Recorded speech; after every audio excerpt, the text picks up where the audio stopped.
नमस्कार, मैं पूजा। बिहार न्यूज में आपका स्वागत है। आज है 14 अप्रैल, दिन मंगलवार। आज का दिन देश के लिए बेहद खास है। 14 अप्रैल यह दिन जब भारत के महान विचारक, समाज सुधारक और भारतीय संविधान के शिल्पकार डॉक्टर भीमराव अंबेडकर का जन्म हुआ था। उनका जीवन संघर्ष, समानता और न्याय की प्रेरणा देता है और आज पूरा देश उनकी जयंती श्रद्धा और सम्मान के साथ मना रहा है। इस प्रेरणादायक मौके पर अब डालते हैं एक नजर आज की सुर्खियों पर। बालूघाट नीलामी में तेजी लाने के मिले निर्देश। अब तक 360 घाटों की हुई नीलामी। केंद्र से प्रक्रिया को सरल बनाने का किया गया आग्रह। आज मनाया जाएगा बिहार का प्रसिद्ध पर्व सतुआन। स्नान कर सूर्य देव को अर्घ देने की है परंपरा। सत्तू, गुड़ व कच्चे आम का किया जाता है सेवन। आज होगी एईडीओ परीक्षा 2026। कुल 300 अंकों की होगी परीक्षा। हिंदी व अंग्रेजी में न्यूनतम 30% अंक लाना अनिवार्य। नोएडा एयरपोर्ट जॉब के नाम पर चल रहे स्कैम से रहे सावधान। एयरपोर्ट प्रशासन ने दी आधिकारिक वेबसाइट पर विश्वास करने की सलाह। लोगों से की गई जॉब के नाम पर पैसा न देने की अपील। रेलवे का नया 7 लेयर टिकट सिस्टम हुआ लागू। डिजिटल हिस्ट्री होगी स्कैन। गड़बड़ी मिलने पर तुरंत अलर्ट होगा जारी। आज होगा सीएसके वर्सेस केकेआर का रोमांचक मुकाबला। चोट के कारण बाहर है एमएस धोनी। शाम 7:30 बजे शुरू होगा ये मैच। चलिए अब बढ़ते अब तक की 25 बड़ी खबरों की ओर विस्तार से। सीआरपीएफ में 9,175 पदों पर भर्ती का नोटिफिकेशन हुआ जारी। केंद्रीय रिजर्व पुलिस बल ने कांस्टेबल यानी कि टेक्निकल व ट्रेड्समैन के 9,175 पदों पर भर्ती निकाली है, जिसमें 10वीं पास उम्मीदवार आवेदन कर सकते हैं। आवेदन 20 अप्रैल 2026 से 19 मई 2026 तक होंगे। पुरुषों के लिए 9,096 और महिलाओं के लिए 79 पद शामिल हैं। ड्राइवर, कुक, मैकेनिक समेत कई ट्रेड शामिल हैं। आयु सीमा ड्राइवर के लिए 21 से 27 वर्ष और अन्य पदों के लिए 18 से 23 वर्ष निर्धारित है। चयन CBT, physical test, trade test और मेडिकल के आधार पर होगा। वेतन 21,700 से 69,100 रुपए तक मिलेगा और आवेदन सीआरपीएफ की आधिकारिक वेबसाइट के जरिए किया जा सकता है। नोएडा एयरपोर्ट जॉब के नाम पर चल रहे स्कैम से रहे सावधान। नोएडा इंटरनेशनल एयरपोर्ट से जुड़ी फर्जी भर्ती की खबरें सामने आई है, जिनमें 2,442 पदों पर नौकरी दिलाने के नाम पर ठगी की जा रही है। एयरपोर्ट प्रशासन ने स्पष्ट किया है कि भर्ती से जुड़ी कोई भी जानकारी केवल उसकी आधिकारिक वेबसाइट niairport.in पर ही जारी होती है और किसी भी चरण में कोई शुल्क नहीं लिया जाता। NIASjewer.com जैसी वेबसाइटों पर जारी नोटिफिकेशन फर्जी हो सकते हैं। लोगों को अनधिकृत एजेंसियों से सावधान रहने और किसी को पैसा न देने की सलाह दी गई है। किसी भी संदेह के लिए आधिकारिक ईमेल पर संपर्क करें और ठगी की शिकायत पुलिस में करें। आज मनाया जाएगा बिहार का प्रसिद्ध पर्व सतुआन। सतुआनी पर्व बिहार, झारखंड और उत्तर प्रदेश में मनाया जाने वाला पारंपरिक त्योहार है, जो सूर्य के मेष राशि में प्रवेश के साथ गर्मी के आगमन का संकेत देता है। वर्ष 2026 में यह पर्व 14 अप्रैल यानी कि आज मनाया जाएगा, जिसका पुण्य काल सुबह 5:57 से दोपहर 1:55 तक है। इस दिन स्नान कर सूर्य देव को अर्घ्य दिया जाता है और सत्तू, गुड़ व कच्चे आम का सेवन किया जाता है। घर की शुद्धि हेतु जल छिड़का जाता है और ये पर्व खरमास के अंत का प्रतीक है और सत्तू, घड़ा, पंखा, चप्पल आदि का दान शुभ माना जाता है। यहाँ बताई गई किसी भी जानकारी पर अमल करने से पहले संबंधित विशेषज्ञों की सलाह अवश्य ले। बालूघाट नीलामी में तेजी लाने के मिले निर्देश। बिहार में बालू घाटों की नीलामी में आ रही देरी को दूर करने के लिए सरकार ने तेज कदम उठाए हैं। उप मुख्यमंत्री सह खान एवं भूतत्व मंत्री विजय कुमार सिन्हा ने पर्यावरणीय मंजूरी प्रक्रिया को सरल और समयबद्ध बनाने के निर्देश दिए हैं। राज्य के 463 बालू घाटों में से अब तक 360 की ही नीलामी हो सकी है, जबकि बाकी मंजूरी के अभाव में अटके हुए हैं। सीटीई और सीटीओ जैसी जटिल प्रक्रियाओं को आसान करने पर जोर दिया गया है। सरकार ने केंद्र से भी प्रक्रिया सरल बनाने का आग्रह किया है, जिससे नीलामी तेज होगी, राजस्व बढ़ेगा और निर्माण कार्यों को गति मिलेगी। आज होगी एईडीओ परीक्षा 2026, जाने महत्वपूर्ण दिशा निर्देश। बिहार सहायक शिक्षा विकास अधिकारी यानी कि एईडीओ परीक्षा 2026 14 अप्रैल से यानी कि आज से शुरू होगी, जिसमें 10 लाख से अधिक उम्मीदवार शामिल होंगे। परीक्षा बीपीएससी द्वारा आयोजित की जाती है और कुल 300 अंकों की होती है। इसमें 3 खंड होते हैं: सामान्य, हिंदी व अंग्रेजी, सामान्य अध्ययन और सामान्य योग्यता। प्रत्येक 100 अंक के लिए गलत उत्तर पर 1/3 अंक की नकारात्मक अंकन होती है और हिंदी अंग्रेजी में न्यूनतम 30% अंक अनिवार्य है, अन्यथा मूल्यांकन नहीं किया जाएगा। परीक्षा ओएमआर आधारित होगी। उम्मीदवारों को समय प्रबंधन, करंट अफेयर्स, तर्क शक्ति और भाषा कौशल पर ध्यान देना चाहिए। परीक्षा केंद्र पर मोबाइल, स्मार्ट वॉच आदि प्रतिबंधित है। आज हो सकती है बिहार के नए सीएम की घोषणा। बिहार में भाजपा के नेतृत्व में नई एनडीए सरकार बनने की प्रक्रिया अंतिम चरण में है। नीतीश कुमार 14 अप्रैल यानी कि आज जदयू विधायक दल की बैठक करेंगे, जबकि भाजपा 3 बजे अपने विधायक दल के नेता का चयन करेगी, जिसकी घोषणा शिवराज सिंह चौहान करेंगे। इसके बाद शाम 4 बजे एनडीए की संयुक्त बैठक में उसी नेता को गठबंधन का नेता चुना जाएगा। नीतीश कुमार इस्तीफा देकर नई सरकार का मार्ग प्रशस्त करेंगे। 15 अप्रैल को नई सरकार के साथ नए सीएम शपथ ले सकते हैं। राजधानी में मानसून के जल जमाव को रोकने की तैयारियां हुई तेज। पटना में मानसून की तैयारियों को लेकर पटना नगर निगम और बुडको की संयुक्त बैठक हुई। इस बैठक में 30 अप्रैल तक डीपीएस तैयार करने और 15 मई तक सभी रखरखाव कार्य पूरे करने के निर्देश दिए गए। जल जमाव संभावित क्षेत्रों में जल निकासी रणनीति, संप हाउस क्षमता वृद्धि, स्लूइस गेट मरम्मत और नालों की सफाई पर चर्चा हुई। नमामि गंगे सड़क नाला निर्माण और क्षतिग्रस्त संरचनाओं की समीक्षा की गई। अधिकारियों को स्थल निरीक्षण का निर्देश दिया गया। छिटंकी नाला क्षेत्र की सफाई और आरओबी की मरम्मत पर जोर दिया गया। मानसून के लिए प्लान बी तैयार किया जा रहा है। आज खरमास होगा समाप्त। 15 अप्रैल से विवाह मुहूर्त होंगे शुरू। खरमास हिंदू धर्म में लगभग 1 महीने की अशुभ अवधि मानी जाती है, जिसमें विवाह, गृह प्रवेश जैसे मांगलिक कार्य नहीं किए जाते। ये तब लगता है जब सूर्य देव बृहस्पति की राशि में गोचर करते हैं। 14 अप्रैल यानी कि आज सूर्य के मेष राशि में प्रवेश यानी कि मेष संक्रांति के साथ खरमास समाप्त होगा और 15 अप्रैल से शुभ कार्य फिर शुरू हो जाएंगे। इस दौरान सूर्य की स्थिति कमजोर मानी जाती है। पौराणिक कथाओं के अनुसार सूर्य देव ने थके घोड़ों की जगह गधों को रथ में जोड़ा था, जिससे गति धीमी हुई और यही अवधि खरमास कहलाई। यहाँ बताई गई किसी भी जानकारी पर अमल करने से पहले संबंधित विशेषज्ञों की सलाह अवश्य लें। इस जिले में सरकारी स्कूलों को गोद लेंगे सभी अधिकारी। बिहार के विभिन्न जिलों में प्राइवेट स्कूलों द्वारा अवैध वसूली और महंगी किताबों को लेकर विवाद काफी ज्यादा बढ़ रहा है। मोतिहारी में जिला अधिकारी सौरभ जोरवाल ने सरकारी स्कूलों की शिक्षा गुणवत्ता सुधारने के लिए नई पहल की है। सभी अधिकारियों को विद्यालय गोद दिए जाएंगे। वे महीने में 2 से 3 बार निरीक्षण करेंगे और कक्षाएं भी लेंगे। छात्रों की प्रगति का आकलन होगा। वर्ष अंत में रिपोर्ट प्रस्तुत की जाएगी। उद्देश्य सरकारी शिक्षा को सुधारना और भरोसा बढ़ाना है। इस पहल से सरकारी स्कूलों में सुधार और पारदर्शिता आने की उम्मीद है। अभिभावकों का विश्वास भी बढ़ेगा और शिक्षा प्रणाली मजबूत होगी। रेलवे का नया 7 लेयर टिकट सिस्टम हुआ लागू। भारतीय रेल ने फर्जी टिकट रोकने के लिए 7 लेयर टिकट वेरिफिकेशन सिस्टम लागू किया है। इसमें हर टिकट की कई स्तरों पर जांच होगी और टीटी मोबाइल ऐप और हैंडसेट डिवाइस से टिकट की डिजिटल हिस्ट्री स्कैन करेंगे। ये सिस्टम इंडियन रेलवेज और centre for railway information systems के ऐप से जुड़ा है। इसमें unique transaction number, security code, printing pattern आदि की जांच होगी। गड़बड़ी मिलने पर तुरंत अलर्ट जारी होगा और कार्रवाई भी की जाएगी। स्टेशन एग्जिट पर भी सख्त जांच होगी और बॉडी कैम से रिकॉर्डिंग होगी।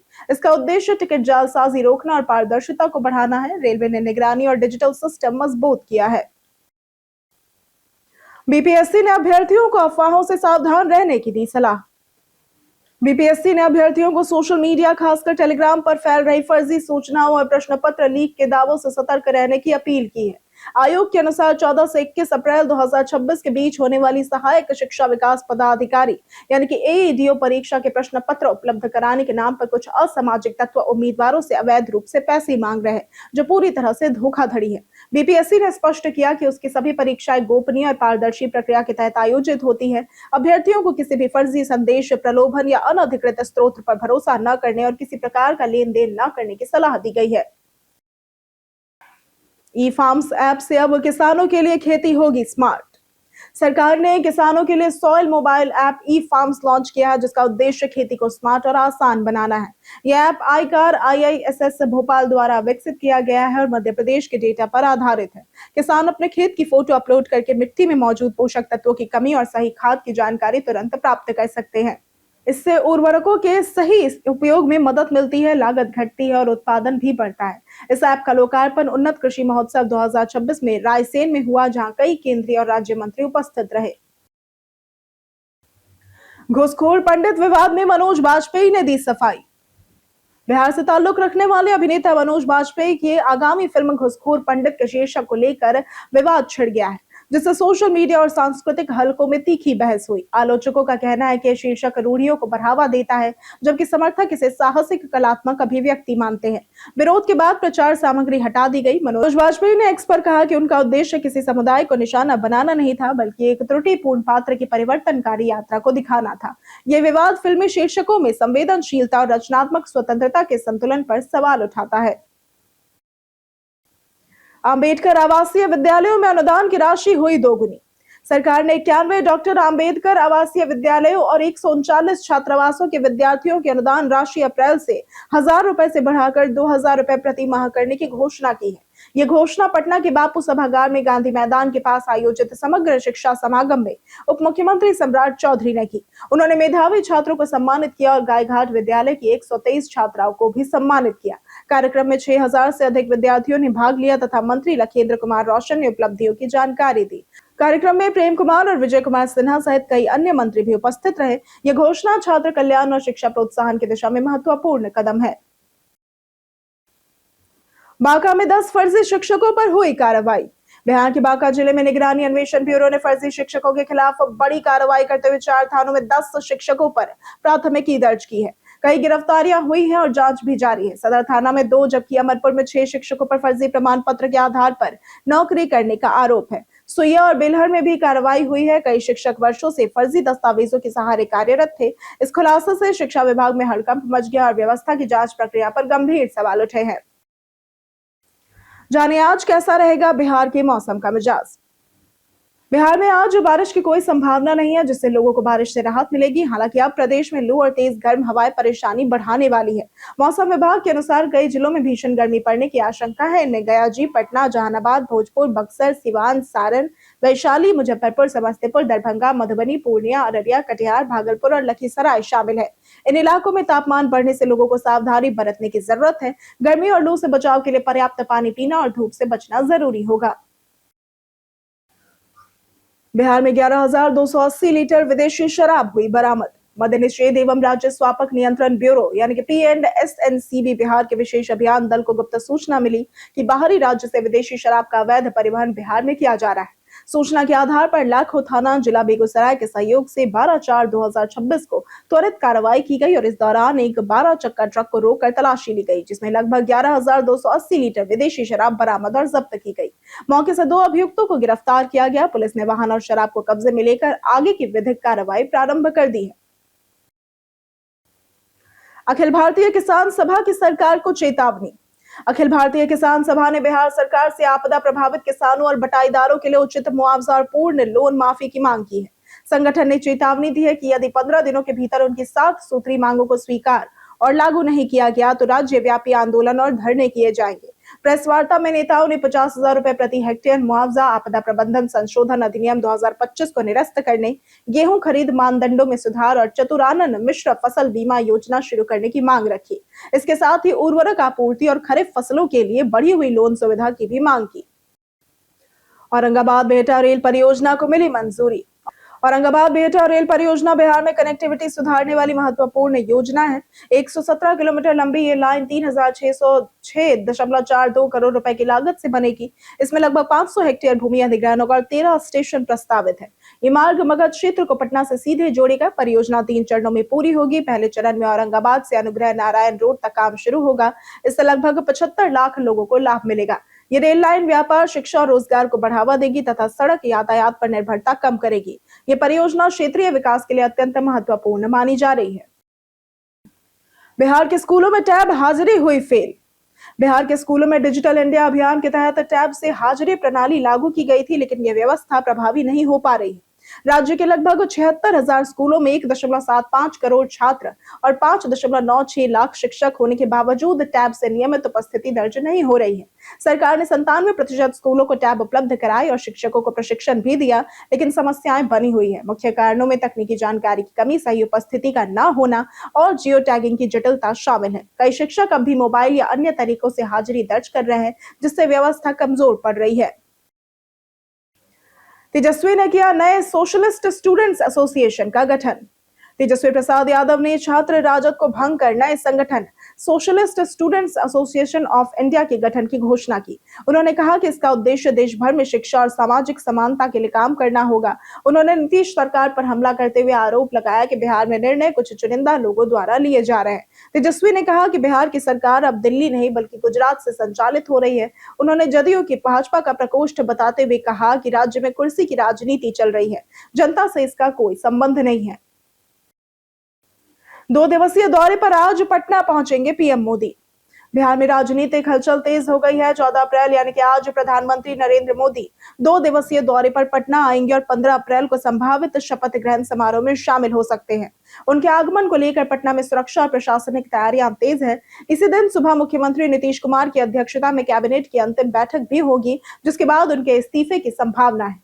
इसके बाद एनडीए विधायक दल की बैठक में नए नेता का चयन होगा। केंद्रीय मंत्री शिवराज सिंह चौहान पर्यवेक्षक होंगे।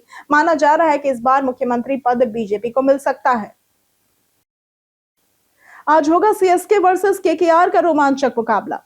चेन्नई सुपर किंग्स यानी कि सीएसके मंगलवार यानी कि आज चेन्नई में होने वाले आईपीएल मैच में कोलकाता नाइट राइडर्स से भिड़ेगी।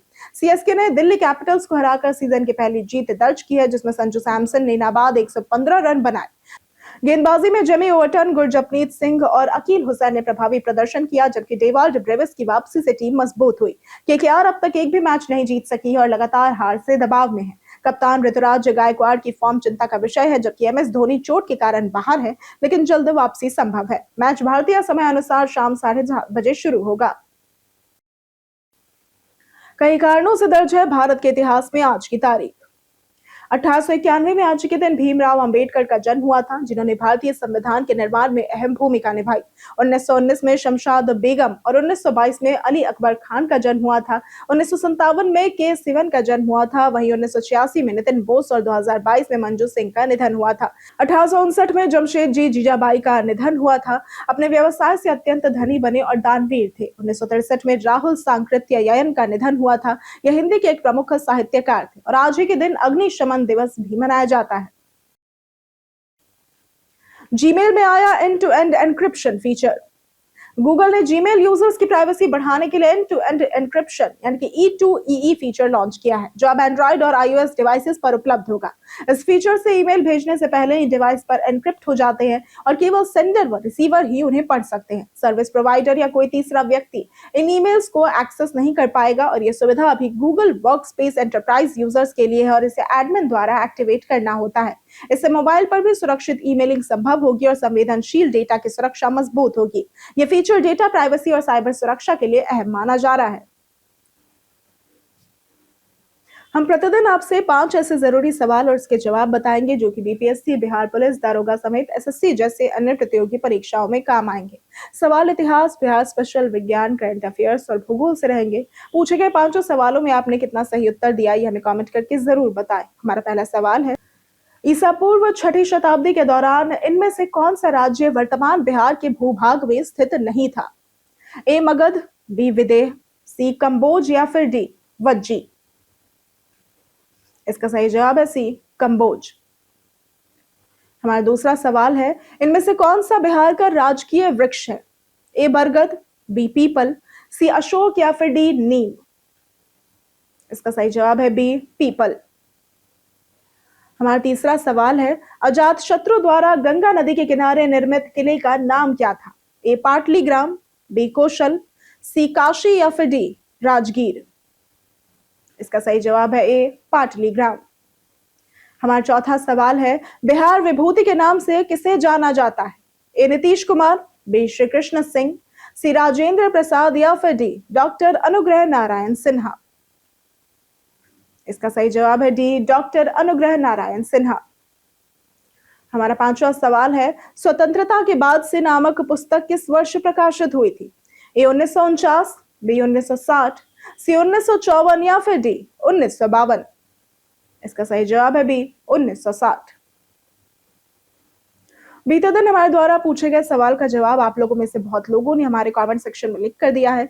जिन्होंने हमारे द्वारा पूछे गए सवाल का जवाब दिया है उनके नाम है राजकिशोर महतो, रामलाल सोरेन, अनवर करीम खान, दयानंद सिंह, जितेंद्र ठाकुर, रवि मोहन वर्मा, राजकुमार यादव, पुरुषोत्तम कुमार, सुभाष प्रसाद, चंदन कुमार, विजय घायल, मंजेश कुमार, पंचानंद सिंह, बंटी कुमार, नवीन कुमार मिश्र, सुदीप मंडल, राम बाबू दास, सूरज जॉय, मानिकलाल पासवान, कृष्णा प्रसाद, सूरज कुमार, मनोज कुमार, अमरनाथ शाह, अतीक खान, अशोक कुमार, रामलाल सोरेन और प्रियंका कुमारी। इसी के साथ बढ़ते हैं आज के सवाल की ओर। आज का सवाल है, आपको क्या लगता है आज बिहार के नए सीएम पद के लिए किसके नाम की घोषणा हो सकती है और क्यों? आप अपना जवाब हमें हमारे कमेंट सेक्शन में लिखकर जरूर बताएं। आज के लिए सिर्फ इतना ही। बिहार की तमाम खबरों के साथ बने रहने के लिए देखते रहें बिहारी न्यूज। और साथ ही अगर आप यूट्यूब चैनल पर देख रहे हैं तो चैनल को सब्सक्राइब करें, और अगर आप फेसबुक पेज पर देख रहे हैं तो लाइक और फॉलो जरूर करें।